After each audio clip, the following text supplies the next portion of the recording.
வணக்கம் நேயர்களே, ஆயுத எழுத்திற்கு உங்களை வரவேற்பது நான் கார்கி.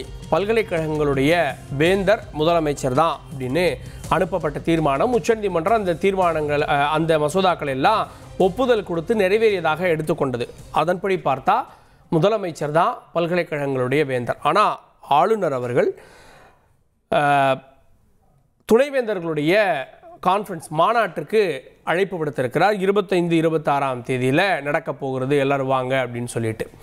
அப்படின்னா எந்த அடிப்படையில் அப்படின்னா வேந்தர் அப்படின்ற அடிப்படையில் அப்படின்னு அந்த செய்தி குறிப்பு கூறுகிறது. திரும்பவும் இதில் ஒரு லீகல் சேலஞ்சை ஆளுநர் கொடுக்குறாரா, இல்லை உச்சநீதிமன்ற தீர்ப்பை மீறி செயல்படுகிறாரா அப்படின்ற கேள்வியும் ஏற்பட்டிருக்கிறது.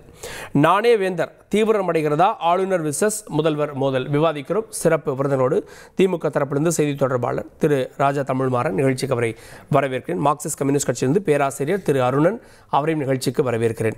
தொடர்ந்து நம்முடைய அரசியல் விமர்சகர் திரு டிடிஎஸ் ரவிச்சந்திரன். வணக்கம் திரு ரவிச்சந்திரன். ஏன் ஆளுநர் இந்த அழைப்பை கொடுத்திருக்காரு, எந்த அடிப்படையில் கொடுத்திருக்காரு? பல்கலைக்கழகங்களுடைய வேந்தர் அப்படின்னு இந்த மசோதாக்கள்லாம் உச்சநீதிமன்றம் ஒப்புதல் கொடுத்ததாக கருதப்பட்டப்பவே வேந்தர் முதலமைச்சர் ஆயிட்டாரு. ஆளுநர் ஏன் அழைக்கிறார், எந்த அடிப்படையில் அழைக்கிறார்? அந்த 2 நீதிபதி அவர்களுடைய தீர்ப்புல கொடுக்கப்பட்டிருந்த 10 மசோதாக்களுமே துணைவேந்தர்களை முதலமைச்சர் நியமிப்பார் அப்படிங்கிற அடிப்படையில தான் கொடுக்கப்பட்டிருந்தது. ஸோ தீர்ப்பு அவங்க சொன்னது நீங்க ரொம்ப டைம் எடுத்துக்கிட்டீங்க, அதனால நாங்க அதை பாஸ் பண்ணதா எடுத்துக்கிறோம் அப்படின்னு சொன்னாங்க.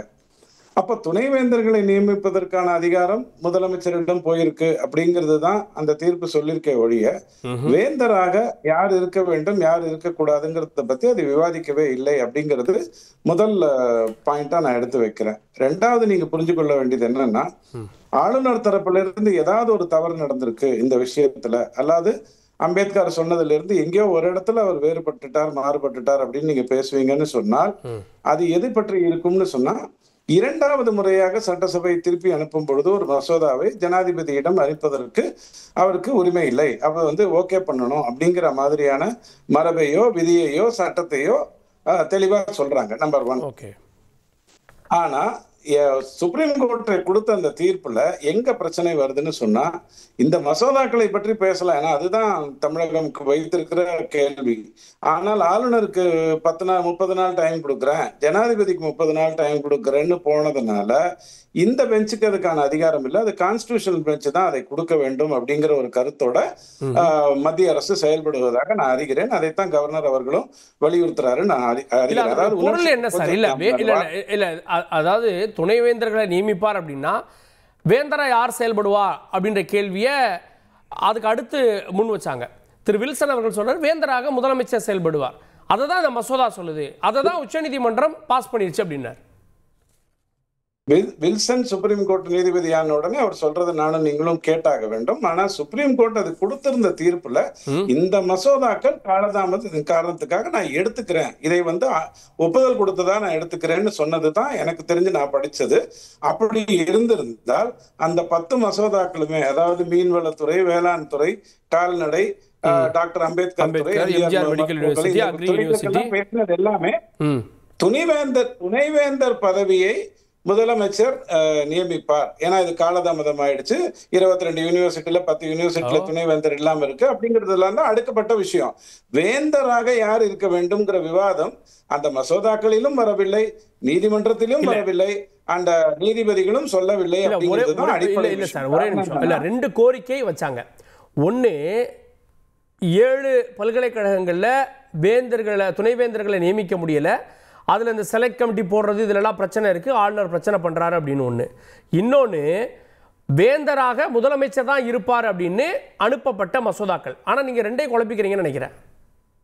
நான் குழப்பம், அதாவது நீதிபதி நான் சொல்லிடுறேன், தீர்ப்புல வந்தது மசோதாக்கள் ஏற்கொள்ளப்படுங்கிறது தானே ஒழிய அந்த மசோதாக்களை வைத்து கொண்டு சொல்லப்படுகின்ற கருத்துக்கள் எல்லாம் ஏற்றுக்கொள்றது இல்லை. மசோதாக்கள் ஏற்றுக்கொள்ளப்பட்டதாக கொண்டு வரதுதான் தீர்ப்பு. மசோதால என்ன சொல்லப்பட்டிருக்குன்னா 100க்கு 100% துணைவேந்தர்களை நியமிப்பது சிஎம் உடைய வேலை அப்படின்னு தான் சொல்லியிருக்க ஒழிய சிஎம் வேந்தராகி துணைவேந்தர்களை நியமிப்பார் அப்படிங்கிற அடிப்படையில் அது வரல. காரணம், வேந்தருங்கிறது துணைவேந்தர்கள் நியமிக்கின்ற பதவி மட்டும் அல்ல, பாடத்திட்டங்கள்ல இருந்து எல்லா விதத்திலையுமே வேந்தருக்குன்னு ஒரு சே இருக்கு. அந்த சேவை நம்ம வந்து எடுத்துக்கணும். புனைப்பட்ட கருத்துக்களுக்குள்ள சுப்ரீம் கோர்ட் என்னைக்குமே வராது. கேட்ட கேள்விக்கு அது பொறுப்பா பதில் சொல்லிருக்கு. இல்ல சார், தாரிகமா கரெக்டா இருக்கா சார்? அவர் வந்து செலக்ட் பண்ணுவாரு, அவருக்கு கீழே ஒர்க் பண்ணுவாங்க. ஆனா ஓனர் நான் இன்னைக்கு ஆளுநர் சொல்லிக்க முடியுமா? காரணம் தப்பு. ஏன் தெரியுமா? யூஜிசி படி ஒருத்தரை நாமினேட் பண்ணணும்னு சொல்றத புறந்தள்ளிட்டு இந்த தினவேந்தர்களுடைய சாய்ஸ் 3 சாய்ஸை கொடுத்தது வந்து மிகப்பெரிய தவறு. அந்த தவறு கொடுத்துக்கிட்டே இருந்ததுனாலதான் கவர்னர் அதை வந்து நிறுத்தி வைத்தார். ஐயா, யூஜிசி சொல்லிடுச்சு, எங்க நாமினி ஒருத்தர் இருக்கணும்னு சொல்லியிருக்கு, 3ல ஒருத்தர் இருக்கணும், அதன்படி நியமிக்கணும் அப்படின்னு சொல்லப்பட்டிருக்கு. அப்படி இருக்கும் பொழுது அதை புறந்தள்ளி கொண்டே வந்தார்கள். அதனாலதான் ஆளுநர் வந்து அதை நிறுத்தி வச்சாரு. வேற எந்த காரணங்களும் இல்ல. துணைவேந்தர்கள் இல்லாம யூனிவர்சிட்டி செயல்படணும்லாம் ஆளுநர் நினைக்கவே இல்லை. இப்ப கேள்வி என்னன்னா, இந்த தீர்ப்புல ஒரு தேவையில்லாத ஒரு விஷயத்தை, தேவையில்லாதன்னா என்ன, ஒரு கான்ஸ்டிடியூஷனல் பெஞ்ச் பேச வேண்டியதை இரு நபர் நீதிபதிக்குள்ள சுப்ரீம் கோர்ட் பேசிடுச்சு. ஜனாதிபதிக்கு டைம் கொடுக்குது. இது வந்து தவறான ஒரு விஷயம். அதை கான்ஸ்டிடியூஷனல் பெஞ்ச் ப்ரூவ் பண்ணிடுச்சுன்னா அடிபட்டு போயிடும். உங்க எல்லாருக்கும் இன்னொன்னு தெரியும், ஆளுநர் இந்த மாநாட்டை கூட்டி இருக்கிறதுடைய நோக்கம் அப்படின்றது இதை கான்ஸ்டிடியூஷனல் பெஞ்சுக்கு கொண்டு போறதா? இல்ல இங்க ப்ராப்ளம் கொண்டு வர்றதுனால கான்ஸ்டிடியூஷன் ஆளுநர் கூட்டுறதுனால கான்ஸ்டிடியூஷனல் பெஞ்சுக்கெல்லாம் கொண்டு போக முடியாது. அது பாராளுமன்றம் எடுக்க வேண்டிய முடிவு. ஆனால் ஜனாதிபதி அம்மா என்ன பண்ண முடியும் அப்படின்னு சொன்னா, என்னிடம் மசோதாக்கள் இருக்கு, இதை நான் ரிஜெக்ட் பண்றேன்னு இன்னைக்கு சொல்லலாம், நாளைக்கு சொல்லலாம், அடுத்த வருடம் கூட சொல்லலாம். எங்கிட்ட அந்த மசோதாக்கள் இருக்கு, நான் ரிஜெக்ட் பண்றேன் அப்படிங்கிற அடிப்படையில போகலாம். ஆனால் அது தேவையில்லாத குழப்பத்தை இந்திய திருநாட்டில் கொண்டு வந்துருங்கிறதுனாலதான் கான்ஸ்டிடியூஷனல் பெஞ்சை முதல்ல கரெக்ட் பண்ணிட்டு அதற்கு பிறகு நாம பேசிப்போம் அப்படிங்கிற அடிப்படையில அழகா போகுது. யாருக்குமே அதாவது இந்திய ஜனநாயகத்தை எந்த விதத்திலும் சிதைக்காத வண்ணம், நான் தான் அப்படின்னு சொல்லாத வண்ணம் கருணாநிதி ஐயா ஏற்கனவே நெஞ்சுக்கு நீதி 4ஆம் பாகம் 512வது பக்கத்துல முதல்வர்கள் நீதி வேந்தராகிறதுனால இருக்கிற பிரச்சனையை விவாதிச்சிருக்காரு. முதலமைச்சர் பதவி இன்னைக்கு ராத்திரி இல்லாம போயிடலாம். அதற்கடுத்து பிறகு ஒரு தேர்தல் மூலமாக இன்னொரு முதல்வர் தேர்ந்தெடுக்கப்படலாம். அதன் மூலமாக வேந்தருங்கிறது பிரச்சனை வரும், கல்விகள் பாதிக்கப்படும். இதை ஏற்றுக்கொள்ள கூடாதுன்னு கருணாநிதி ஐயா சொன்னதையும் அம்பேத்கர் சொன்னதையும் அதையெல்லாம் மனசுல வச்சுதான் இதை நம்ம பண்ணோம். as soon as possible ஒரே ஒரு வரியில முடிச்சிடுறேன். as soon as possible ஆம்பிகுட்டிய 142 மூலமாக சுப்ரீம் கோர்ட் நடவடிக்கை எடுக்கலாம். என்னை பொறுத்த வரைக்கும், எனக்கு தெரிந்த சிறு அந்த கேஸ் நம்ம நிறைய பேசிட்டோம். as soon as possible, குடியரசுத் தலைவருக்கு டைம் ஃப்ரேம் அதெல்லாம் பேசிட்டோம். நம்ம இந்த ஆர்டர் மேட்டர் மட்டும் பேசிட்டோம். நான் திரும்ப அவங்ககிட்ட வந்துடுறேன். திரு ராஜா, இல்ல ஒருத்தர் மட்டும் பேசிட்டு புரிஞ்சுக்குங்க. நான் உங்களுடைய கேள்வியை தான் கொண்டு போயிட்டு பதில் வாங்க ட்ரை பண்றேன். வந்துடுறேன். ராஜ் தமிழ்மார், முதலமைச்சர் வேந்தர் அப்படின்னு ஜட்ஜ்மெண்ட் சொல்லியிருக்கா அப்படின்னு கேட்குறாங்க. அதுக்கு முன்னாடி இந்த ஆளுநருங்கிற பொறுப்பு எங்கேருந்து வந்துச்சுன்னு இதோட பூர்வீகத்தை நம்ம தெரிஞ்சுக்கிட்டாதான் ஆளுநருக்கு என்ன அதிகாரம் இந்த சனநாயகத்தில் இருக்குங்கிறத நம்ம புரிஞ்சுக்க முடியும். 1653 ஈஸ்ட் இந்தியா கம்பெனி வந்த பொழுது இந்த ஆளுநருங்கிற பொறுப்பை கொண்டு வந்து எதுக்குன்னா, இங்கே இருக்கிற ஒரு கம்பெனியை நடத்துறதுக்காக இந்தியாவில் மெட்ராஸ் பிரசிடென்சியில் மெட்ராஸ் மாகாணத்தை கீழே உருவாக்குச்சு. இருங்க, தெரிஞ்சுக்கணும், அவசியம் தெரிஞ்சுக்கணும். 1858 பிரிட்டிஷ் அரசின் கீழ் கவர்னருக்கு ரீடைன் செய்யப்பட்டார். மீண்டும் 1935 இந்தியாவில் விடுதலை பெறுவதற்கு முன்பாக இந்த கவர்னருங்கிற பொறுப்பு governor of president Madras presidency அப்படின்னு உருவாச்சு. இது எல்லாம் எதுக்காக இருந்துச்சுன்னா, இங்க ஜனநாயகம் செயல்படாமல் இருப்பதற்காக, அதை கட்டுப்படுத்துவதற்காகத்தான் இந்த கவர்னர் பொறுப்பு. இங்க இருக்கக்கூடிய அரசியலமைப்பு சட்டத்தை நம்ம ஏத்துக்கிட்ட பிறகு, ஆனா எந்த ஒரு கவர்னருக்கும் இந்த மாதிரியான ஒரு தான் தோன்றித்தனமான போக்குகள் இல்லாம இருந்துச்சு.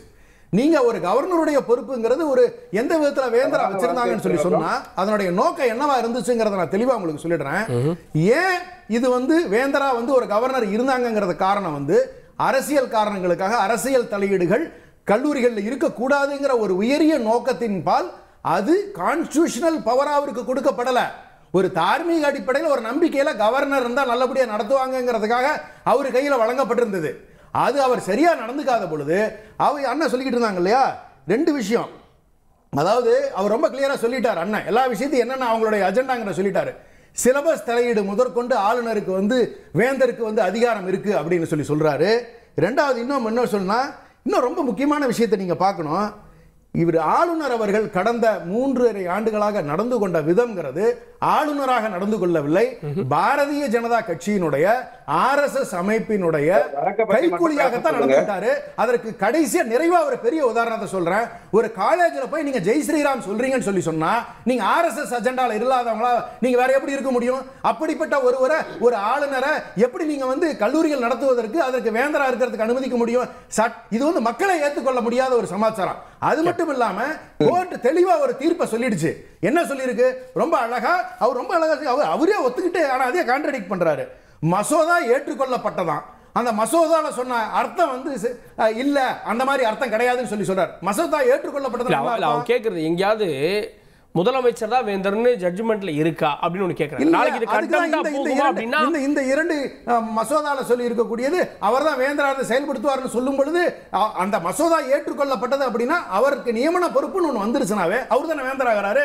யார் நியமன பொறுப்பு வைக்க முடியும்? யார் நியமிக்க முடியும்? ஒரு முதலமைச்சருக்கு அந்த பொறுப்பு ஒப்படைக்கப்படுகிறது. அரசு ஆகிவிட்டது. அதோட ரொம்ப முக்கியமா கேட்கிறேன் சார், இந்த பவர்க்குள்ள நம்ம அப்புறம் வருவோம். இது நம்ம தமிழ்நாட்டில் இருக்கோம்.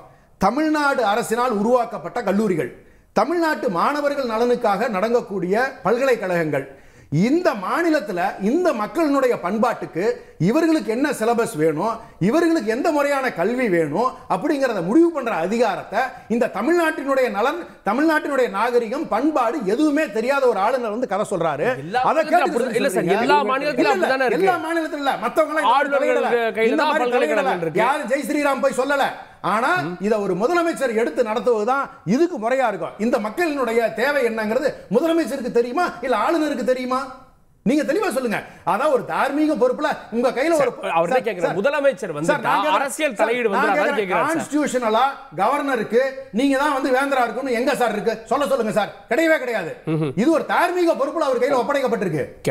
கான்ஸ்டிடியூஷன் அப்படி இருக்கா திரு டிடிஎஸ் ரவி? இல்ல சார், ரெண்டு விஷயம் அவர் வந்து பதில் சொல்லிடுறேன் சார். கான்ஸ்டிடியூஷன்ல வந்து யூனிவர்சிட்டி பத்தி இருக்காது. யூனிவர்சிட்டியில தான் வேந்தருங்கிறது வந்து கவர்னர்னு இருக்கும். அப்படித்தான் எல்லா யூனிவர்சிட்டியிலும் இருக்குங்கிறத நம்ம முதல்ல புரிஞ்சுப்போம். கான்ஸ்டிடியூஷன்ல எல்லாம் அது இருக்காது. அண்ட் யூனிவர்சிட்டியில ஒவ்வொரு யூனிவர்சிட்டியிலும் வேந்தர் வந்து இவர் தான் இருக்கும். ரெண்டாவது நான் சொல்லிடுறேன், ஜெய் ஸ்ரீராம்னு ஒருத்தர் சொல்றதுங்கிறது வந்து யூனிவர்சிட்டியில போய் அவர் வந்து துணைவேந்தர்கள் மாநாட்டில் சொல்லியிருந்தாருன்னு சொன்னா அது வேற விஷயம். மாணவர்களை சந்திக்கும், அரசியல் வரக்கூடாது, தலையீடு இருக்க கூடாதுங்கிறதுக்கு தானே சார் மாணவர்களை சொல்லும் பொழுது இயேசு ஜீசஸ் நெவர் ஃபெயில்ஸ்னு சொல்லலாம், மார்க்கத்தை பேசலாம், அவருடைய மதத்தை பேசலாம்ங்கிறதுல எந்த மாற்று கருத்தும் இல்லை. இன்னொரு மதத்தை புண்படுத்தக்கூடாது, அந்த திருமண மந்திரங்கள் எல்லாம் ஆபாசமா இருக்குன்னு பேசக்கூடாது, அந்த மாதிரி விஷயங்களை தான் பேசக்கூடாது ஒழிய தான் வச்சிட்டு இருக்கிற ஒரு மதத்தை அவர் கொண்டு போய் அதை செயல்படுத்த முடியும். அதுல எந்த தப்பும் அப்புறம் பேரே சொல்ல முடியாது. பேர் சொன்னாலே நீ பேர் சொன்னோடனே நீ இந்துன்னு தெரிஞ்சு போச்சு அப்படின்னு சொல்லக்கூடாது. அந்த மாதிரி பேச வேண்டாம். தான் தோன்றித்தனம்ங்கிற வார்த்தையை பயன்படுத்த வேண்டாம். நான் உங்களுக்கு ஒண்ணு சொல்றேன், பிரிட்டிஷ் சொன்ன விதத்தில் பிரிட்டிஷ் தான் கவர்னர் கொண்டு வந்தாருன்னு நீங்க பேசுறதா இருந்தா 51(1) அதுல வந்து என்ன சொல்லுது? பிரிட்டிஷ் காலத்துல 1935 அந்த ஆக்ட் என்ன சொல்லுதுன்னா டிஸ்மிஸ் பண்ணலாம் மினிஸ்டர்னு சொல்லுது. அதற்கப்புறம் அம்பேத்கர் கொண்டு வந்ததுக்கு அப்புறம் இல்லை, மினிஸ்டருடைய பேச்சத்தான் கேட்கணும் அப்படின்னு தெளிவா சொல்லியிருக்கு. 1974 சுப்ரீம் கோர்ட்டோட ஒரு ஜட்ஜ்மெண்ட் ரொம்ப தெளிவா வந்தது. Shamsher Singh versus state of Punjab அப்படிங்கிறதுல மினிஸ்டர் என்ன சொல்றாங்களோ அதைத்தான் பிரசிடென்ட் கேட்கணும் அப்படின்னு சுப்ரீம் கோர்ட் சொல்லிட்டு, இல்ல இப்ப நான் சொல்ல போறேன் நீ 30 நாளுக்குள்ள முடிவெடுக்கணும்னு சொல்றது ரொம்ப தவறான ஒரு விஷயம். இப்ப சித்தால வந்து யூனிவர்சிட்டியில வேந்தர் ஆவாருங்கிற அடிப்படையில அவர் வந்து நம்ம புதுசாக தொடங்கிய அந்த யூனிவர்சிட்டியில தான் மறுசீரமைப்பு செய்த அந்த யூனிவர்சிட்டியில சிஎம் தான் சான்சலரா இருக்காரு. அதுல கேள்வி இல்லை. ஆனால் பழைய யூனிவர்சிட்டி சொல்றது governor will be the chancellor. அதை நீங்க வந்து மாத்த முடியாது. மாத்தணும்னா இப்ப எல்லா தவறுகளையும் பண்ண ஆரம்பிக்கும். கேட்போம் திரு அருணன் அவர்கள்ட்ட. திரு அருணன், ஒரு ஆளுநர் இந்த மாதிரி ஒரு தீர்ப்புக்கு அப்புறமா டெல்லி போறாரு, அங்கே வந்து துணை குடியரசுத் தலைவரை சந்திக்கிறாரு. ஒரு லீகல் ஒப்பீனியன் வாங்காம இந்த மாநாட்டுக்கு அழைப்பு விடுத்திருப்பார் அப்படின்னு நினைக்க முடியுமா? தான் தோன்றித்தனமா செயல்பட்டார் நீங்க சொல்ல போறீங்களா? இல்லை, லீகல் ஒப்பீனியன் அப்படிங்கிற வார்த்தையை சொன்ன உடனே எனக்கு என்ன தோணுச்சுன்னா, இந்த 10 மசோதாக்களை கையெழுத்து போடாமல் வச்சிருந்து இழுத்தடிச்சு அவற்றை 2வது முறை வந்த பிறகும் குடியரசுத் தலைவருக்கு அனுப்புனது இல்லீகல் என்று உச்சநீதிமன்றம் சொல்லியிருக்கு. சட்டவிரோதமான செயலை செய்திருக்கிறார் தமிழ்நாடு ஆளுநர்.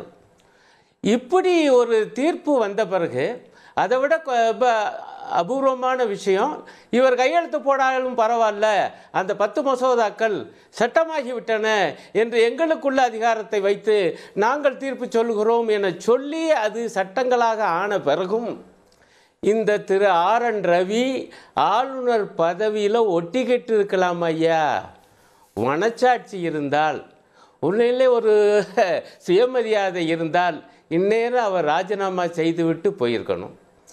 இதே வேறு ஆட்சியாக இருந்தால் ஒன்றியத்தில் அவங்களுடைய கவர்னர்னா இந்நேரம் நம்ம பாஜக ஆதரவாளர்கள்லாம் கொந்தளிச்சிருக்க மாட்டாங்க. எப்படியா இருக்கலாம் இந்த கவர்னர்? உச்சநீதிமன்ற தீர்ப்பு வந்துருச்சியா, இவருடைய செயல் சட்ட விரோதம்னு சொல்லிட்டாங்கய்யா என்றெல்லாம் கொந்தளிச்சிருப்பாங்க. இப்போ பார்த்தா அதுக்குள்ளேயே போக மாட்டேங்கிறாங்க.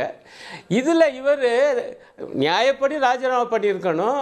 இன்னும் சொல்லப்போனால் அவர் பதவி காலமும் முடிஞ்சு வச்சு, அஃப்கோர்ஸ் என்ன சொல்கிறாங்கன்னா இன்னொருவர் நியமிக்கப்படுவரை அவர் தொடருவார் என்று பொதுவான ஒரு நடைமுறை அப்படிங்கிறதுல அவர் நீடிச்சுக்கிட்டு இருக்கார். இப்படி ஒரு தீர்ப்பு வந்த பிறகும் தன் பதவியை ராஜினாமா செய்யாத ஒருவர், பாயிண்ட் நம்பர் 1. ரெண்டாவது, அவருடைய அறிக்கையை நான் பார்த்தேன், இந்த துணைவேந்தர்கள் மாநாடு கூட்டப்படுவது பற்றி. அதில் தான் வேந்தர் என்கிற முறையில் அழைப்பதாக அதில் சொல்லியிருக்கிறார். இப்போ நான் பார்த்த வரைக்கும் அந்த 10 மசோதாக்களில் ஒரு மசோதாவோ 2 மசோதா, ஒரு மசோதா நினைக்கிறேன், அதில் மட்டும்தான் வேந்தர் என்பவர் முதலமைச்சராக இருப்பார் என்று அந்த மசோதா. ஆகவே அதில் ஆளுநர் வேந்தரே கிடையாது. ஆளுநர் வேந்தரே கிடையாது. அதுவும் ஒப்புக்கொள்ளப்பட்டிருக்கு இப்போ உச்ச நீதிமன்றத்தால். ஆனால் இதர விஷயங்களை பொறுத்தவரை, இதர பல்கலைக்கழகங்களை பொறுத்தவரையில் ஒரு மசோதா, அந்த 10ல் ஒரு மசோதா என்ன சொல்லுதுன்னா, எல்லா அரசு பல்கலைக்கழகங்களிலும் இனிமேல் துணைவேந்தரை நியமிப்பது மற்றும் நீக்குவது, இந்த 2 இடத்திலையும் வேந்தர் சான்சலர் என்கிற வார்த்தையை நீக்கிவிட்டு கவர்மெண்ட் அரசுங்கிற வார்த்தையை போட்டாங்க. அப்படி என்றால் துணைவேந்தரை நியமிக்கிற அதிகாரமும் நீக்குகிற அதிகாரமும் அரசுக்குத்தான் உண்டு, மாநில அரசுக்குத்தான் உண்டு, அதாவது மாநில முதல்வருக்குத்தான் உண்டு என்று அது வந்துருச்சு. ஆகவே இதுதான் அவங்களோட லீகல் பாயிண்ட். அதுதான் நீக்கிற அதிகாரமோ இல்ல ஒருவர் தேர்ந்தெடுக்கிற அதிகாரமோ தான் முதல்வருக்கு உண்டு. அனைத்து அரசு பல்கலைக்கழகங்களிலும் ஆட்டோமேட்டிக்கா முதல்வர் வேந்தர் ஆயிட்டார்னு அவங்களும் சொல்லலை என்பதை நான் இங்கே பதிவு செய்கிறேன். விஷயம் அதல்லங்க, யார் வேந்தர் யார் இல்லை என்பதல்ல பிரச்சனை. பாயிண்ட்டு, இப்போ தான் இந்த துணைவேந்தர்கள் நியமனம் என்பது இனிமேல் அரசு தான் சொல்லியாச்சு. அப்போ டெக்னிக்கலாக வேந்தராக ஆளுநர் தொடரலாம். ஆனால் ப்ராக்டிக்கலாக பார்த்தீங்கன்னா துணைவேந்தரை நியமிப்பது அரசு என்றால் அந்த அரசுக்குத்தானே துணைவேந்தர்களுடைய மாநாட்டை நடத்துகிற அதிகாரம் உண்டு என்று பொருள். அதனாலதான் இந்த 10 மசோதாக்கள் நிறைவேற்றப்பட்ட உடனே, சட்டமான உடனே மாண்புமிகு முதல்வர் ஸ்டாலின் அவர்கள் திரு அருண் ஆடியோ கட்ட இருக்கு, நம்ம திரும்ப அவங்ககிட்ட போகலாம். நம்முடைய அரசியல் விமர்சகர் பேராசிரியை திருமதி காயத்ரி அவர்களும் இணைந்திருக்கார். மேடம் வணக்கம். துணைவேந்தர்கள் மாநாட்டுக்கு ஆளுநர் அழைப்பு விடுத்திருக்கிறார். நான் தான் வேந்தர் அப்படின்ற அடிப்படையில் முதல்ல இதை புறக்கணிக்கும் அப்படின்ற கோரிக்கையும் வலுப்பெற்றிருக்கு. ஏன்னா இன்னைக்கு வேந்தராக முதலமைச்சர் இருக்காரு. வேந்தர் அப்படின்ற அடிப்படையில் முதலமைச்சர் கிட்டத்தட்ட 16ஆம் தேதியே கூட்டத்தை கூட்டிட்டார். ஆளுநர் கூட்டுற கூட்டத்தை இவங்களாம் புறக்கணிச்சாங்கன்னா என்ன ஆகும்? புறக்கணிச்சாலும் ஆச்சரியப்படுறதுக்கு இல்ல. ஏன்னா இவங்க நிறைய விஷயங்கள்ல வெஸ்ட் பெங்கால ஃபாலோ பண்ணக்கூடியவங்க. வெஸ்ட் பெங்கால்ல இதே மாதிரி நடந்திருக்குது. ஆனால் நம்ம புரிஞ்சுக்க வேண்டிய விஷயம் என்னன்னா, அருணன் சார் ரொம்ப சரியா கடைசியில சொல்லும் பொழுது சொன்னாரு, துணைவேந்தர்களை நியமிக்கும் நீக்கும் அதிகாரம் இன்னைக்கு முதல்வருக்கு கொடுக்கப்பட்டிருக்கு அப்படின்னு. அப்போ மிச்சம் இருக்கிற எல்லாமே ஆஸ் யூஸ்வல் இப்ப வரைக்கும் as per the norms continue ஆகுது அப்படிங்கிறது தான் இருக்கு. அதுல நிறைய விஷயங்கள் வரும். அட்மினிஸ்ட்ரேட்டிவ் விஷயங்கள்ல இருந்து உங்களுக்கு செனட் சிண்டிகேட்ல இருந்து எல்லாமே அதுல வரும். ரெண்டாவது, இதுல அரசு பல்கலைக்கழகங்களை மட்டும் அவங்க கூப்பிடல. திஸ் இஸ் எஜுகேஷனல் ரிலேட்டட் அப்படிங்கிறதுக்கு என்ன ஒரு ப்ரூஃப் அப்படின்னா அவங்க என்னென்ன விஷயம் அதுல டிஸ்கஸ் பண்ண போறோம் அப்படிங்கறதையும் ஆளுநர் உடைய அந்த அவங்க கொடுத்திருக்கிற அந்த செய்தி குறிப்புல கொடுத்திருக்காங்க. என்னென்ன சப்ஜெக்ட் பத்தி நம்ம பேச போறோம். சிறப்பு விருந்தினர் மட்டும் இல்லைங்க, என்ன டாபிக் பேச போறோம், எதை பத்தி பேச போறோம், அதெல்லாமே கொடுத்திருக்காங்க. அப்போ இது வந்து ஏன்னா இதுக்கு முன்னாடியுமே நீங்க பாத்தீங்கன்னா இது 4வது வருஷம் நடத்துறாரு. எவ்ரி இயர் இந்த மே மந்த் வந்து அங்க ஊட்டியில நடக்கக்கூடியது. ஏன்னா நான் தொடர்ந்து அதை ஃபாலோ பண்ணிட்டு இருக்கிறதுனால நான் சொல்றேன். அதே மாதிரி எனக்கு முன்னாடி பேசின ஒரு அன்பர் சொன்னாரு வந்து இங்க நடக்கிறதுக்கு எப்படி அவர் வந்து அவருக்கு என்ன தெரியும் அப்படின்னு சொல்லிட்டு சொன்னாரு. ஆனால் நான் இதை இப்ப வேற விதமா கேட்டேன்னா இப்ப நல்லா இருக்காதுன்னு வச்சுக்கோங்களேன். ஆனா இப்ப இது ரொம்ப டீசென்ட்டா ஒண்ணு சொல்றேன் இத பத்தி சொல்லணும் அப்படிங்கிறதுக்கு. இந்த நியமனம் இருக்குல்ல, இந்த நியமனம் இதை தாண்டி நிறைய விஷயங்கள் பல்கலைக்கழகங்கள்ல இருக்கு. இது சென்னை பல்கலைக்கழகத்துல நான் இதுக்கு முன்னாடியும் சொன்னேன், இப்பயும் சொல்றேன், முழுக்க முழுக்க அரசியல் உள்ள போயிருக்குது அப்படிங்கிறதுக்கு அதுல நிறைய விஷயங்கள் இருக்குது. இதுல மத்தவங்க எப்படி வந்து இதுல இன்டர்ஃபியர் ஆக முடியும் அப்படின்னு அவர் கேட்கிறாரு. யூஜிசியவே இவங்க மதிக்கல அப்படிங்கிறதுக்கு பெரிய எக்ஸாம்பிள் என்ன அப்படின்னா, யூஜிசி வந்து இதற்கு இப்ப லேட்டஸ்டா 25ல கொடுத்திருக்கிறது ஒரு டிராஃப்ட். அந்த டிராஃப்டுக்கு முன்னாடி கொடுத்த அந்த யூஜிசி உடைய நார்ம்ஸ் படி துணைவேந்தர்கள் நியமனத்தில் யூஜிசி நபர்களை சேர்க்க வேண்டும் அப்படின்னு அதுல norms கொடுத்திருக்குது.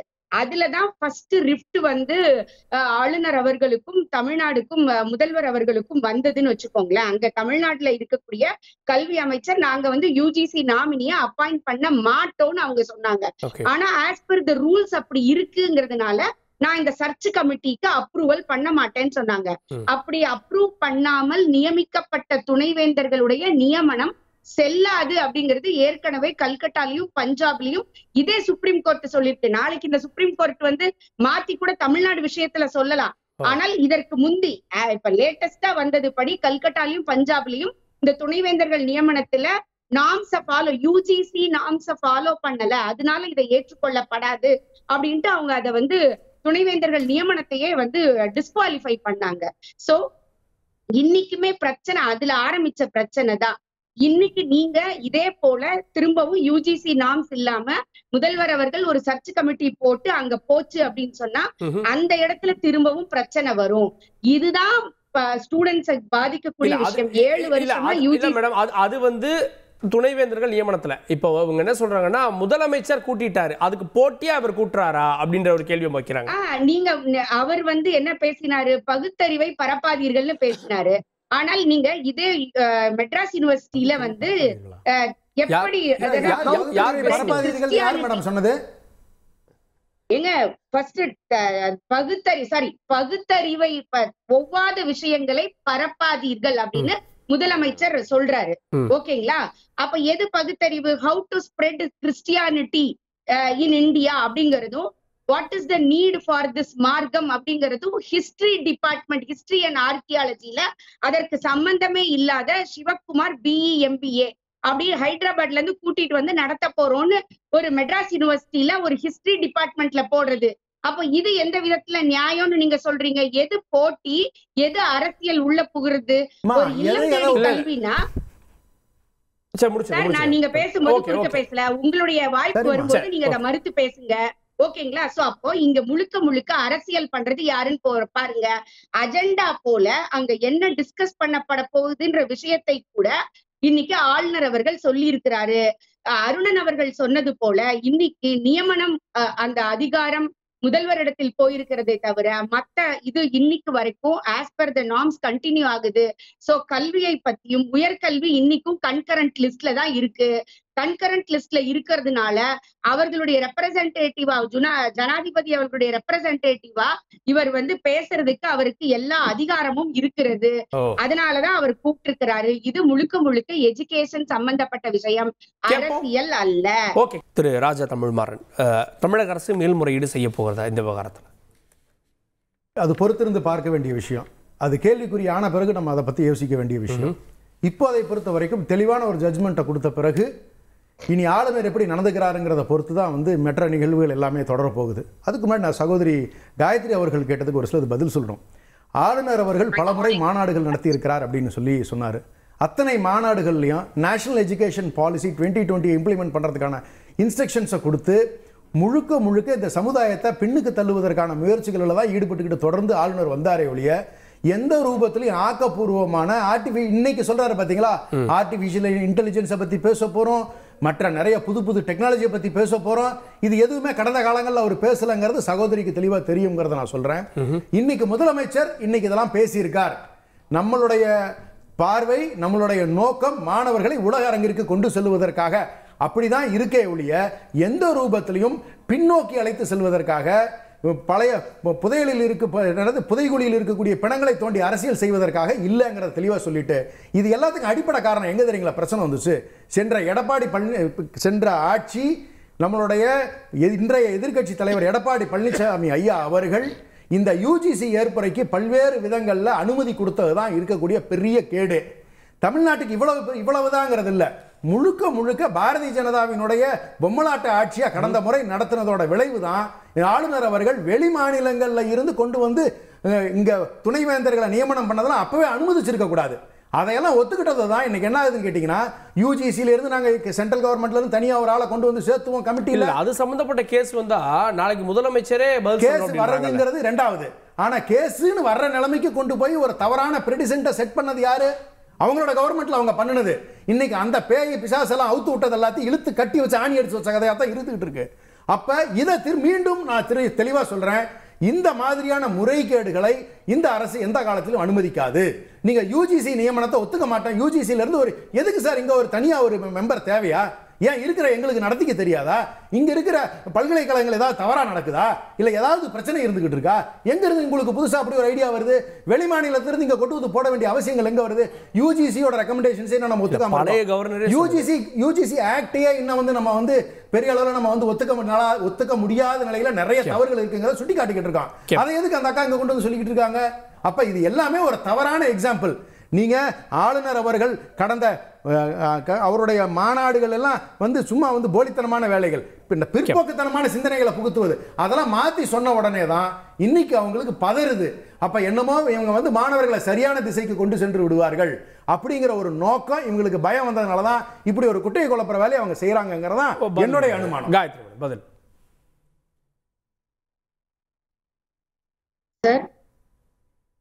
S S S S இதற்கு முன்னாடி நடந்த 3 மாநாடுகள் இருக்குல்ல, அதோட வீடியோ வந்து ராஜ்பவனோட இதுலயே இருக்குன்னு நினைக்கிறேன், அந்த யூடியூப்ல நான் பார்த்திருக்கேன். ஏன்னா அந்த விசிஸ் எப்படி டிஸ்கஸ் பண்ணுவாங்க, என்னெல்லாம் பேட்டன்ஸ் பண்ணிருக்கோம், அதை பத்தி எல்லாம் பேசியிருக்காங்க. யூஜிசி ஏன் தலையிடணும் அப்படின்னு எல்லாருமே தொடர்ந்து கேக்குறாங்க. இன்னி வரைக்கும் as per the constitution after 1953 நினைக்கிறேன் நானு, அந்த யூஜிசி வந்ததற்கு பிறகு அது மெடிக்கல் கவுன்சிலாக இருக்கட்டும், லா கவுன்சிலாக இருக்கட்டும், இல்ல வந்து ஆர்கிடெக்சராக இருக்கட்டும், இல்ல யூனிவர்சிட்டிஸா இருக்கட்டும், எல்லாமே அவர்களுடைய அப்ரூவலின் கீழ் தான் நடக்குது. இண்டிபெண்டா நீங்க நடத்த முடியாது. ஓகேங்களா? அப்படி நீங்க நான் நடத்துறேன் அப்படின்னு சொன்னீங்கன்னா, யூஜிசிக்கு கீழே அது வரல அப்படின்னாலே அந்த சர்டிபிகேட் வில் பிகம் இன்வாலிட்.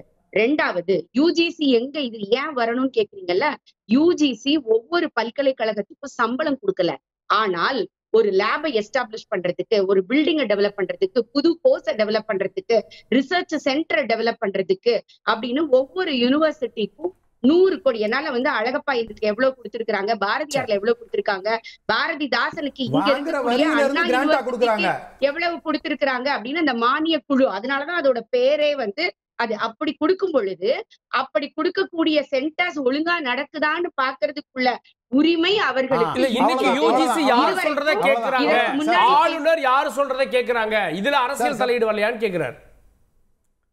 அப்படி பார்த்தா இந்த பாருங்க, அப்ப துணைவேந்தர்கள் வந்து நியமனத்துல எல்லாரும் தான் இருக்கிறாங்க. சர்ச் கமிட்டியில நீங்க பாத்தீங்கன்னா தமிழகத்தினுடைய ரெப்ரசன்டேட்டிவ் இருக்காங்க. தமிழகம் யாரு ரூல் பண்ணிட்டு இருக்காங்களோ அவங்களோட ரெப்ரசன்டேட்டிவ்ஸ் இருக்காங்க. யூனிவர்சிட்டிஸ்ல இருந்து ரெப்ரசன்டேட்டிவ்ஸ் இருக்காங்க. மூன்றாவதாக சான்சலரோட நாமினி ஒருத்தர் இருக்காங்க. நான்காவதாக ஒரு நபர் வந்து யூஜிசில இருந்து இருக்கிறாங்க. அப்படி இருக்கும் பொழுது இங்க என்ன அப்படி உள்ள வந்துட முடியும், என்ன பிரச்சனை தனியா பண்ணிட முடியும்? யோசிச்சு பாருங்க. சரி, அப்ப இத்தனை நாள் மூன்று நபர்கள்னு சொல்லும் பொழுது அந்த ரூலிங் பார்ட்டியோட இன்ஃப்ளூயன்ஸ் அதிகமாக இருந்ததுன்னு சொன்னா ஒரே ஒரு நிமிஷம் சகோதரி சொன்னது நான் சொல்றேன். 100 கோடி கொடுத்திருக்காங்கன்னு சொல்றாங்க இல்லையா, நாங்க கொடுத்த வரி பணத்துல இருந்து கிராண்ட்ல நீங்க எங்களுக்கு கொடுக்கறதா திரும்ப பணமே ஒழிய உங்க பணத்துல இருந்து நீங்க கொடுக்கல. ஒண்ணு. ரெண்டாவது, ஒரு கண்ட்ரோல் ஆடிட் பாடி மாதிரி ஆடிட் பண்றதுக்கு இதெல்லாம் முறையா நடக்குதான்னு பாக்குறதோட அவங்க ரோல் முடிஞ்சுச்சே ஒழிய அதுக்கு மேல கொண்டு வந்து சிலபஸ்ல இன்ஃப்ளூயன்ஸ் பண்றது, மத்ததுல கொண்டு வந்து நீங்க வந்து அங்க இங்க இருக்கக்கூடிய ஆளுமைகள்ல இங்க இருக்கக்கூடிய வைஸ் சான்சலர் போர்ட்ஃபோலியோல இன்டர்ஃபியர் பண்றது, இது எதுக்குமே யூஜிசிஸ்க்கு பவர் கிடையாது. சிலபஸ்ல இன்ஃப்ளூயன்ஸ் யார் சார் பண்ண முடியும்? என்ன சார் அங்க என்ன ஃபார்மாலிட்டிஸ் இருக்குன்றத நீங்க தெரியுமா உங்களுக்கு? போர்ட் ஆஃப் ஸ்டடீஸ் ஒன்னு இருக்குது, அதுக்கு பிறகு அகாடமிக் கவுன்சில் ஒன்னு இருக்குது, மூன்றாவதாக வரக்கூடிய என்ன லிஸ்ட்னே நீங்க தெரியாம பேசுறீங்க சார். யார் சார் போர்ட், யார் சார் சிலபஸ் டிசைன் பண்றாங்க? அவ்வளவு கேடுகட்ட விஷயம். ஒரு நிமிஷம் நான் பதில் வாங்கினா ஒரு நிமிஷம். திரு அருணன் அவர்கள்ட்ட 3 வருஷமா ஆளுநர் வந்து இதே மாநாட்டை நடத்தியிருக்காரு. 3 வருஷமா அதுல வந்து டெக்னாலஜி எப்படி யூஸ் பண்ணணும், எப்படி சிக்கணும், அதெல்லாம் பத்தி பேசியிருக்காங்கன்றப்போ அந்த தார்மீகம் அவருக்கு இல்லையா? ஒரு வருஷம் இன்னும் கூடுதலா வந்து மாநாடு நடத்தணும்னு அழைப்பு கொடுக்கக்கூடிய அந்த தார்மீகம் இல்லையா? இல்லை, 3 வருடங்களாக அதை நடத்திய பொழுது இந்த துணைவேந்தர்களை நியமிக்கிற அதிகாரம் வேந்தரிடம் இருந்தது. ஆனால் இப்போ சட்டமன்றம் அந்த நியமிக்கிற அதிகாரம் அல்லது நீக்குகிற அதிகாரம் அரசுக்கு, முதல்வருக்குன்னு போயிடுச்சு. மிக முக்கியமான மாறுதல் நடந்திருக்கு. இந்த மசோதா இன்றைக்கு உச்ச நீதிமன்றத்தால் சட்டமாக்கப்பட்டிருக்கிறது, ஆர்.என். ரவியுடைய கையெழுத்து இல்லாமலேயே. இதுக்கு பிறகு இவர் எப்படி கூட்டலாம்? அதுதான் பாயிண்ட். நடுவில் முதலமைச்சர் கூட்டிட்டாரு. இப்போ இவர் எதுக்கு பழையபடி கூட்டுறாரு? அப்படின்னா வம்பு பண்ணுகிற வேலை இது. நீங்கள் வந்து முதலமைச்சர் அந்த இதில் வந்து ஒரு வாக்கியத்தை சொன்னார், அதுக்கு சகோதரி பாருங்க, பகுத்தறிவுக்கு ஒவ்வாத கட்டுக்கதைகளை நீங்கள் வந்து கல்வியாக கற்பிக்காதீங்கன்னு பொதுவாக தான் சொல்லியிருக்காரு. அது ஒரு தப்புங்களாமா? எது பகுத்தறிவுன்னு வாதம் பண்ணி அது இயல்பாக வரும். ஆனால் அப்படிலாம் பேசக்கூடாது. மற்றபடி நீங்கள் வந்து புராணங்களை எல்லாம் வரலாறுன்னு பிரதம மந்திரியிலேருந்து எல்லாரும் பேசுவாங்க, கல்வியாளர்கள் மாநாட்டில் இருந்து, அதெல்லாம் நீங்கள் எதுக்க மாட்டீங்க. ஆகவே இவங்களுடைய நோக்கம் இப்போ பாருங்கள், இப்போ இந்த மீண்டும் இல்லை முடிச்சதை மீண்டும் அழைச்சிருக்காருல, அதில் நீங்கள் முக்கியமான அம்சம் இது வரைக்கும் இந்த விவாதத்தில் வரல.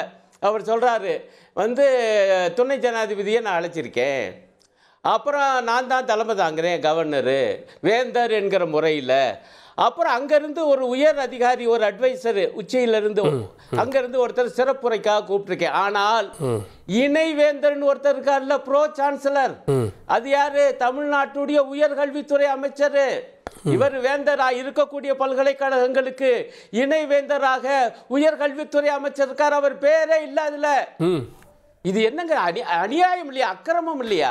இந்த பல்கலைக்கழகங்களை எல்லாம் உருவாக்குனது இந்த மாநில அரசு மக்களுடைய வரிப்பணத்தில் உருவாக்கி அதில் அவங்களுக்கும் பொறுப்பு இருக்கணுங்கிறதுனால வந்து இணைவேந்தர் என்று உயர்கல்வித்துறை அமைச்சரை வச்சிருக்காங்க. ஐயோ, ஒரு மரபின் அடிப்படையில் வந்து கவர்னர் தான் வேந்தர்னு வச்சுவிட்டாங்க. அதுதான் மிகப்பெரிய தப்பு. அதை மாற்றணும். இப்போ ஒரு பல்கலைக்கழகத்தில் மாற்றிருக்கு, இன்னும் 2 பல்கலைக்கழகங்களில் மாற்றிருக்கு. அனைத்து அரசு பல்கலைக்கழகங்களிலும் இனிமேல் ஆளுநர் வேந்தர் கிடையாது என மாற்றினாத்தான் இவங்க பேசாமல் இருப்பாங்கன்னு நினைக்கிறேன். நீ அடுத்து அதான் செய்ய போகிறாங்க மாநில அரசு. அது எதுக்குங்க உங்களுக்கு இந்த வேலை? நீங்கள் வந்து துணைவேந்தர்களை நியமிக்கிறதும் நீக்கிறதும் அரசு தான் என்றால், முதலமைச்சர் தான் என்றால், அந்த பல்கலைக்கழகங்களை உருவாக்கியது அரசு தான் என்றால், அது பற்றிய விவரங்களை எப்படி அது நடத்தப்படணும் என்று துணைவேந்தர்கள் மற்றும் பதிவாளர்களுடைய கூட்டத்தை கூட்டி அவங்களுக்கு ஆலோசனை சொல்லுகிற உரிமை முதலமைச்சருக்கு தான் உண்டு. அதைத்தான் இப்ப செஞ்சிருக்காரு. ஒரு வாரத்துக்கு முன்பு இவர் பழையபடி செய்வது, இனி செய்யக்கூடாது, முன்பு செஞ்சதெல்லாம் சொல்லுவது அர்த்தமற்றது. இனி செய்யக்கூடாது, செய்ய முடியாது. இப்ப இதுல ஒரு வகை அந்த யூஜிசி பற்றி ரொம்ப பிரமாதமாக வந்து சகோதரி பூரா பேசினாங்க. நீங்க அதுல இருக்கக்கூடிய சூட்சமே அந்த துணைவேந்தரை தேர்வு செய்கிற குழுவில் என்ன பண்ணி வச்சிருந்தாங்க? ஏற்கனவே இப்ப பாருங்க, வேந்தர்கிற பதவி தொடருது, ஆளுநர் தான் வேந்தர். அப்ப ஒரு ஆளுநர் ஆயிடுறாரு, அதாவது பாஜக சார்பில். அப்புறம் யூஜிசில இருந்து ஒரு அதிகாரியா. அப்ப 2 பேரு யாரு? தமிழ்நாட்டிலே மக்களால் நிராகரிக்கப்பட்ட பாஜகவுடைய ஆட்கள் 2 பேரை போட்டு ஒவ்வொரு பல்கலைக்கழகத்துக்கும் துணைவேந்தரை நியமிக்கிற அடாவடித்தனத்தை யூஜிசிங்கிற மூலமா செஞ்சிருக்காங்க. இதை மறுக்கிற வகையில் தான் துணைவேந்தரை நியமிக்கிற அதிகாரம் மாநில அரசுக்கு என்று இந்த சட்டத்தின் மூலமாக மாற்றி இருக்கு. இதையெல்லாம் இப்ப அமுல்படுத்தணும். கேட்போம் தயவு செய்து நியாயம் வேண்டும். நீங்க உங்க சென்ட்ரல் யூனிவர்சிட்டியில உங்களுடைய மத்திய பல்கலைக்கழகங்களை என்ன வேணாலும் வச்சுக்கோங்க, அது உங்களுடைய உரிமை. ஒன்றிய அரசுடைய உரிமை. ஒன்றிய அரசுக்கு மக்கள் பாஜகவுக்கு தான் வாக்களிச்சுக்க நான் மறுக்கல. ஆனால் மாநிலத்துக்கு மக்கள் திமுக அணிக்கு திமுகவுக்கு தான் வாக்களிச்சாங்க. அவங்களுக்கு தான் இந்த உரிமை உண்டு பல்கலைக்கழகத்தை எப்படி நடத்த வேண்டும் என்று.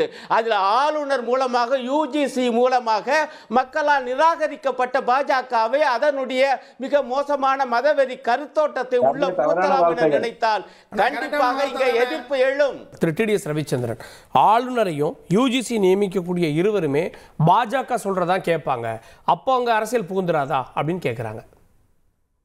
இல்ல, இந்தியா பூராவே எனக்கு தெரிஞ்சு பாராளுமன்றம் என்ன சொல்லுதோ அதைத்தான் கேட்கும். 6 தொகுதிகளில் அங்கீகரிக்கப்பட்ட அந்த ஒரு அற்புதமான சூழ்நிலையிலிருந்து கம்யூனிஸ்ட் தலைவர் கம்யூனிஸ்ட் நண்பர் தெளிவா சொல்லிட்டாரு. பேராசிரியர் இந்த மாதிரி சொல்லிட்டாரு, பிஜேபி நிராகரிக்கப்பட்டது தமிழ்நாட்டில் அப்படின்னு சொல்லிட்டாரு. 234 தொகுதியில் 6 தொகுதிகளில் அற்புதமாக செயல்பட்டு கொண்டிருக்கிறவங்களும் சொல்லிட்டாங்க. நான் அதை கேட்டுக்கிறேன். இப்ப கேள்வி என்னன்னா, 142ல ஒரு ஆம்பிகுட்டி இருந்தது. அந்த ஆம்பிகுட்டி, அதாவது as soon as possibleங்கிற ஆம்பிகுட்டி இருந்தது. அதை 142 வைத்து சுப்ரீம் கோர்ட் பேசலாம். ஆனால் இப்ப ஒரு உதாரணத்துக்கு, துணைவேந்தரை நான் தான் நியமிக்கிறேன், நான் தான் நீக்குவேன், அதனால அவர் நான் சொல்றதை தான் நடத்துவாருன்னு சொன்னா, இப்ப கமிஷன் எல்லாம் நியமிக்கிறீங்களே, ஒரு பிரச்சனை ஏதாவது நீட்டு வேண்டுமா வேண்டாமான்னு ஒரு கமிஷனை நியமிக்கிறீங்க. 86,000 பேர் கருத்து கொடுத்ததா நீங்க சொன்னதா அந்த ராஜன் ஐயா இல்லைங்க எனக்கு தெரியாது, கொடுத்தாங்க பேசுனேன்னு சொன்னாரு. அந்த கமிஷன் நியமித்தீங்கன்னா அந்த நீதிபதி நீங்க சொல்றதுதான் கேட்பாரா? அதான் சட்டமா? நியமிப்பதும் நீக்குவதும் உங்களுடைய அதிகாரம்னு சொல்லப்பட்டிருக்கு. நன்றி, நல்ல விஷயம், தயவு செஞ்சு பண்ணுங்க. 100 கோடியோ 200 கோடியோங்கிறத பத்தி எல்லாம் விவாதம் இல்லாம நல்லவர்களை நீங்க நியமிச்சிருங்க, நன்றி. ஆனா வேந்தராக செயல்படுவதை பற்றி சுப்ரீம் கோர்ட் எதுவும் சொல்லப்படல. வேந்தராக என்னுடைய பணியை நான் தொடருகிறேன். 4 வருஷமா நீதிமன்ற கண்டனத்துக்குள்ள வருமான்ற ஒரு கேள்வி இருக்கு சார். என்னங்க? இப்ப கவர்னரை எதிர்த்து நீதிமன்றத்துக்கு திரும்ப செல்வதற்கான வாய்ப்பு இருக்கு அப்படின்ற பார்வையை வெளிப்படுத்த கண்டிப்பா இவங்க சென்று கொண்டே இருக்கலாம். பெல்சன் ஐயா கண்டிப்பா நல்லபடியா அதை கொண்டு போவார். ஆனா பாராளுமன்றம் இந்த 30 நாள் நியமித்தது, 30 நாளுங்கிற அந்த விஷயத்தை நீங்க நியமித்தது தவறு, அதை நாங்கள் ஏற்றுக்கொள்றதுக்கு வாய்ப்பு இல்லைன்னா 5 மெம்பரோ 7 மெம்பரோ 9 மெம்பரோ 13 மெம்பரோ உள்ள ஒரு கான்ஸ்டிடியூஷனல் பெஞ்சை நியமிச்சா தான் அது செல்லுபடியாகுங்கிறது எல்லாருக்கும் தெரியும். நம்ம ஏற்கனவே சொல்லிட்டோம். தேசிய கல்விக் கொள்கையை பத்தி பேசுறாரு, என்னங்க அர்த்தம்? தேசிய கல்விக் கொள்கையை பத்தி பேசலாமா அப்படின்னா என்ன பாகிஸ்தான் தேசிய கல்விக் கொள்கையா பேசணும்? தேசிய கல்விக் கொள்கைங்கிறது 2020க்கு பிறகு இங்கே பேசப்பட்ட ஒரு விஷயம். நீங்க தமிழகத்தில் இருக்கக்கூடிய ஏழை மாணவர்களை நீங்க 3வது மொழி படிக்க கூடாது அப்படின்னு சொல்லி தடுக்கிறீங்க, இந்தி கொண்டு வந்துருவாங்கன்னு நீங்க பயமுறுத்துறீங்க, அது உங்க பிரச்சனை. ஆனால் தேசிய கல்விக் கொள்கை 4482 பக்கங்களுக்கு மேல் உள்ளதாக நான் அறிகிறேன். அதுல நிறைய விஷயங்கள் சொல்லப்பட்டிருக்கு.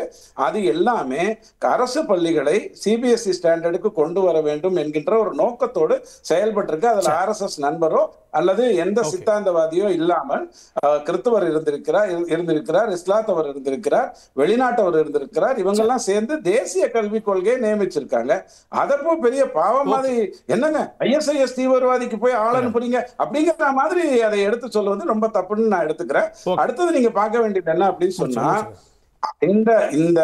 இந்த கோர்ட்டு கிட்ட நம்ம போக போறதே, அதாவது மத்திய அரசு பாராளுமன்றம் போக போறதே 30 நாள் என்று ஜனாதிபதிக்கு நீங்கள் நியமித்தது தவறு. நம்பர் 1, அது உங்களுடைய வேலை இல்லை, அது கான்ஸ்டிடியூஷன் பெஞ்சுடைய வேலை. 2வது என்ன சொல்லுவாங்க அப்படின்னா, இந்த தீர்ப்புல இந்த மசோதாக்கள் ஏற்றுக்கொள்ளப்பட்டதா சொல்றீங்க, அதனால நீங்க துணைவேந்தரை நியமிங்க, நீக்குங்க. ஆனால் துணைவேந்தர்களை தேர்ந்தெடுக்கும் பொழுது 3 பேர் அதுல வரணும். அதுல ஒருத்தர் UGC இருக்கணுங்கிறது இந்திய தேசம் சொல்லியிருக்கிற ஒரு விஷயம், UGC சொல்லியிருக்கிற ஒரு விஷயம். அதை கடைபிடித்து கொண்டு நீங்கள் எதை கடைபிடித்துட்டு நீங்க நிராகரிச்சுக்கோங்க. இல்லைங்க திண்டுக்கல் லியோனி தான் கரெக்டா இருப்பாரு, சொல்லுங்க, தப்பே கிடையாது, யார் வேணாங்கிற உங்ககிட்ட தான் மாநில அரசு இருக்கு. ஆனா அப்ப சொல்றது எப்படி இருக்குன்னா, இந்த மாநிலம் என்னை தேர்ந்தெடுத்ததுன்னா அப்ப சட்டசபையே வேணாமே, வெறும் திமுக MLAக்கள் மட்டும் உட்கார்ந்துட்டு அவங்க எல்லா முடிவும் எடுக்கலாமே. ஏன் எல்லாராலும் தேர்ந்தெடுக்கப்பட்ட அனைத்து MLAக்களும் உட்கார்ந்து சட்டசபையில பேசுறாங்க? வெறும் 30 லட்சம் வாக்கு வித்தியாசத்துல ஜெயிச்சதுனால நீங்க மட்டும் முடிவு பண்ணுவீங்களா? அப்போ 30 லட்சம் வாக்கு கம்மியா வாங்கினதுனால எதிர்கட்சியா இருக்கிறவங்க வாய் திறக்க பாஜக ஜெயிச்சிருக்கு. என்னங்க டெல்லியில 2 லட்சம் ஓட்டு தான் பாஜக ஜெயிச்சிருக்கு மொத்தமாவே. கிடையாதுங்க, ஆட்சி மாற்றம்ங்கிறது 25 வருடங்களுக்கு அப்புறம் வந்திருக்குங்கிறது தான் நீங்க பார்க்கணும். நீங்க தவறா பேசல இல்ல கார்கே, நீங்க தவறா போயிடக்கூடாது. நான் சொல்ல வந்தது 40 ஓட்டுல ஜெயிச்ச அப்பா ஐயா கூட இன்னொரு கோர்ட்டுக்கு போய் அடுத்த தேர்தலில் ஜெயிச்சு சபாநாயகர் ஆகலாம், அதுல தப்பு கிடையாது. ஆனா இந்த பாருங்க, நாங்க தான் ஜெயிச்சிருக்கோம், நீங்களே எந்திரிச்சு வெளில போங்க அப்படின்னு சட்டசபையில எதிர்கட்சியில விட்டீங்கன்னா என்ன ஆகும்னு என்னுடைய பயம். அதை நீங்க முதல்ல புரிஞ்சுக்கோங்க. அடுத்தது நீங்க மெயினா புரிஞ்சுக்க வேண்டிய ஒரு சின்ன தகவல் மட்டும்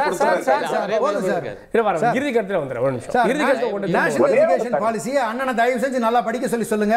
சனாதன தர்மத்தை பின்பற்றுகின்ற நேஷனல் எஜுகேஷன் பாலிசி இருக்கு.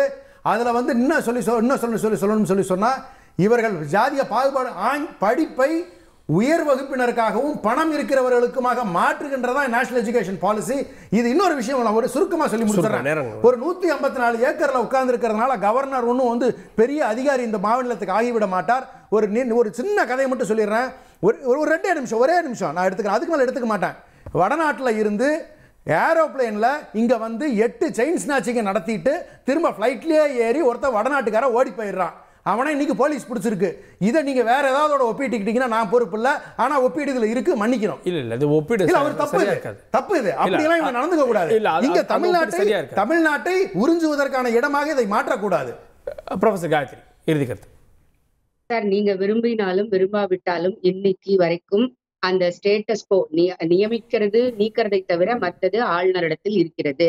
எப்படி நீங்க வந்து நீட்டுக்கு உங்களுக்கு ஒரு சொல்யூஷன் வேணும்னா நீங்க சுப்ரீம் கோர்ட் போனாதான் அதற்கு ஒரு முடிவு கிடைக்குமோ, அதே மாதிரி யூஜிசி உள்ள வரக்கூடாது, மத்தவங்க கன்கரண்ட் லிஸ்ட்ல இருந்தாலும் உயர்கல்விக்குள்ள யாரும் பேசக்கூடாதுன்னு நினைச்சீங்கன்னா நீங்க திரும்பவும் சுப்ரீம் கோர்ட்டுக்கு போய் தான் வரணும். அது வரைக்கும் யூஜிசி என்ன சொல்லியிருக்கோ அந்த நார்ம்ஸ் படி நீங்க நியமிக்கணும், அதை ஃபாலோ பண்ணணும். அப்படி பண்ணினாதான் யூனிவர்சிட்டியில படிக்கக்கூடிய மாணவர்களுடைய சர்டிபிகேட் வேலிடா இருக்கும். இல்லைன்னா நாம அரசியல் பண்ணலாம், அவர்கள் வெளிநாடுகளுக்கோ வேலைகளுக்கோ போகும்போது அது இன்வாலிட் ஆயிடும். அதை மட்டும் நாம ஞாபகம் வச்சுக்கணும். அதற்கான தீர்வை ப்ரொஃபசர் அருண் இல்ல இப்ப அங்க நண்பர் ரவி சொல்லும்போது தேசிய கல்விக் கொள்கை எவ்வளவு அற்புதம் தெரியுமா அப்படின்னு சொன்னாரு. ஆனா அவரை அறியாமலே மும்மொழி கொள்கைன்னு சொன்னாரு. மும்மொழி கொள்கை என்பது இந்தி திணிப்பு தான் என்பதை பாஜக ஆளுகிற மகாராஷ்டிரா இப்பதான் நிரூபிச்சிருக்கு. அங்கேயே கடுமையான எதிர்ப்பு. கடைசி அவர் என்ன சொல்லிட்டாரு, மராத்தி மட்டும்தான் கட்டாயம், எதுவும் கட்டாயம் இல்லைன்னு சொல்லிட்டாரு. ஆகவே உங்களுடைய மும்மொழி கொள்கை என்பது இந்தி திணிப்பு. இதை இந்தி பேசாத மாநிலங்கள் எல்லாம் எதிர்க்கின்றன. இந்த ஒரு கொள்கையை போயிட்டு பிரமாதம்னு நீங்களே பேசிட்டு இருந்தால் மக்கள் ஏற்கமா. இன்னும் மிக முக்கியம், அதில் எவ்வளோ அற்புதமாக இருக்குன்னா ஒரு விஷயம், மற்ற மொழிகளை பற்றிலாம் அதிகம் பேசாது, சமஸ்கிருதத்தை பற்றி மட்டும் 2-3 இடங்களை ரொம்ப பிரமாதமாக சொல்லி கல்வியின் அனைத்து மட்டங்களிலும் சமஸ்கிருதத்தை சொல்லி தருவதற்கு ஏற்பாடு செய்யப்படும்னு எழுதி வச்சிருக்கீங்க. இது வந்து சனாதன கல்வி முறை. நீ வர்ணாசிரமத்தை கொண்டு வருவதற்கான வேலை. அதனாலதான் 3, 5, 8ஆம் வகுப்புலாம் கொண்டாந்து பரீட்சை பொது தேர்வுன்னு வச்சு அவ்வளவு வேலை பண்ணி வச்சிருக்கீங்க. அதை பத்தி பேசணும்னா தனியா பேசணும். நீங்க பாட்டு போகாதீங்க. ரொம்ப அற்புதமான கல்வி கொள்கை. நான் படிச்சுட்டு தான் ரவிச்சந்திரன் சொல்றேன். இல்ல சொல்றேன். திமுக செய்தி தொடர்பாளர் திரு டிடிஎஸ் ரவிக்கு சொல்றார். அவரும் படிச்சிருப்பாரு.